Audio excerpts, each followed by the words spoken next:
Hi. இப்போ நம்ம குடல் குழம்பு வைக்கிறது எப்படின்னு பார்ப்போம். இது ஒரு குடல் எடுத்து வெந்நீரில் போட்டு நல்லா ஹாட் வாட்டரில் சுத்தம் பண்ணி எடுத்து வச்சுருக்கோம், அலசி.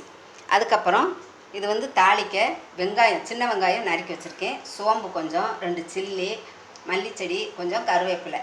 இது புளிக்கு ஒரு எலுமிச்சம்பழம் அளவு புளி ஊற போட்டுக்கோங்க. இது வெங்காயம் பேஸ்ட் பண்ணுறதுக்கு எடுத்து வச்சுருக்கேன், சின்ன வெங்காயம். இது 2 தக்காளியை பொடிசாக கட் பண்ணி வச்சுருக்கேன், உப்பு. இதை அரைக்கிறதுக்கு 3 ஸ்பூன் மல்லி எடுத்துக்கோங்க, கொஞ்சம் கருவேப்பிலை, கொஞ்சம் மஞ்சப்பொடி. என்கிட்ட விரால் மஞ்சள் இல்லை, அதனால் நான் மஞ்சள் பொடி எடுத்து வச்சுருக்கேன். 10-12 வத்தல் எடுத்துக்கோங்க, அவங்கவுங்க உரப்புக்கு தக்கன வத்தல் எடுத்துக்கோங்க. இது 1.5 ஸ்பூன் ஜீரகம். இது சோம்பு கொஞ்சம், கசகசா கொஞ்சம் எடுத்து வச்சுருக்கேன்.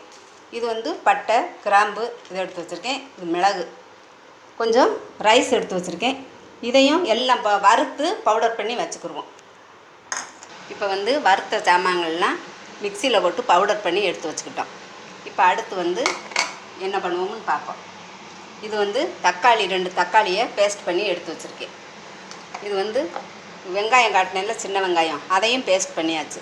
இது 3ஐயும் இந்த பாருங்கள் என்ன பண்ணுறோம்னு. இப்போ குடலை போடுவோம்.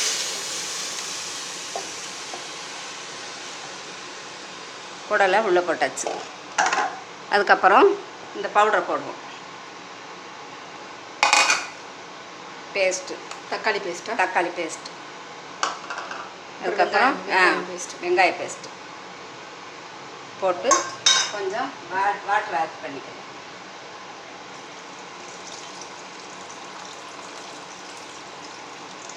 வாட்டர் ஆட் பண்ணி குக்கரை விசில் போட்டுருங்க. குக்கரை விசில் நல்லா நல்லா இது நல்லா 10 விசில் விடுங்க, நல்லா வேகட்டும். அதுக்கப்புறம் தான் கடைசியில் தான் தாளித்து கொட்டணும். வாட்ரு புளிக்கரைசல் இல்லை, கடைசியாக புளிக்கரைசல் விடணும். வாட்ரு போதும், அது தண்ணி விடும்ல. புளிக்கரைசல் லாஸ்ட்டாக விட்டுக்குருவோம். சால்ட் போட்டுக்குருவோம். சால்ட்டு கொஞ்சம் போட்டுக்குவோம், காணாட்டி அதுக்கப்புறம் பார்த்து போட்டு.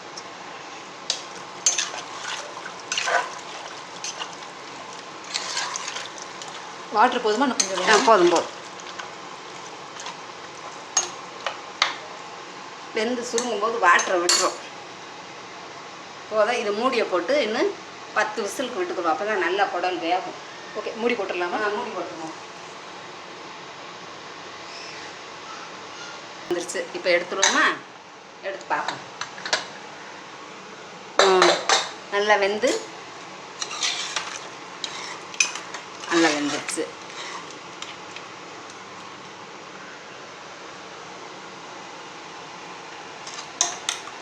இந்த இதில் புளியை ஊற்றுவோம்.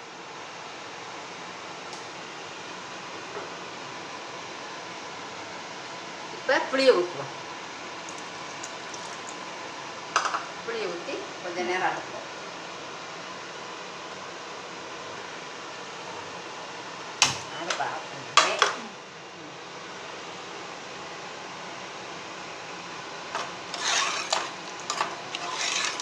இப்போ நல்லா புளியை ஊற்றி நல்லா எவ்வளோ நேரம்? ஒரு 5 நிமிஷம் இப்படி வச்சுருந்து அதுக்கப்புறம் தாளித்து கொட்டிடுவோம். அவ்வளோதான். ஒரு 5 நிமிஷம் அப்படி இருக்கட்டும். புளி இப்போ தான் ஊற்றிருக்கோம். இதுக்கு தேங்காய் பால் எதுவும் தேவையில்லையா? தேவையில்லை. தேங்காய் பால் இதுக்கு தேவையில்லை. புளிக்கரைசல் மட்டும் விட்டுருக்கோம் 5 நிமிஷம். இந்த பாருங்கள், இப்போ நல்லா தண்ணியெல்லாம் வற்றி கிரேவி ஆயிடுச்சு. நல்லா வெந்துருச்சு குடல். இந்த பார்த்துக்கோங்க. இந்த ஸ்டேஜில் இன்னும் தாளித்து கொட்டிடணும். தாளித்து கொட்டிடுவோம். நல்லா கிரேவியாக வந்துடுச்சு. இப்போ தாளித்து கொட்டிடுவோம். இப்போ தாளிக்கிறதுக்கு எண்ணெய் விட்டுருக்கேன்.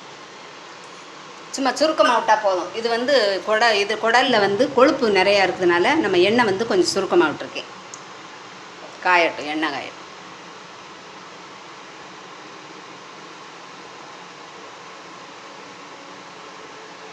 காஞ்சிருச்சுன்னு நினைக்கிறேன். இல்லை காயட்டும். சீக்கிரம் காஞ்சிடும். அது என்ன? கொஞ்சம் பெருஞ்சீரகம், கொஞ்சம் பெருஞ்சீரகம்.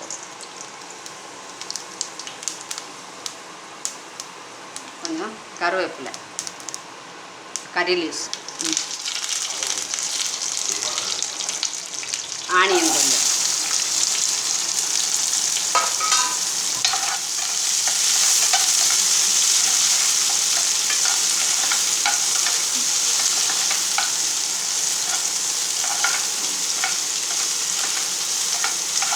ஃப்ரை ஆயிடுச்சு. இப்போ எடுத்து ஊற்றிடுவோமா, கொட்டிடுவோமா? நல்லா கொட்டி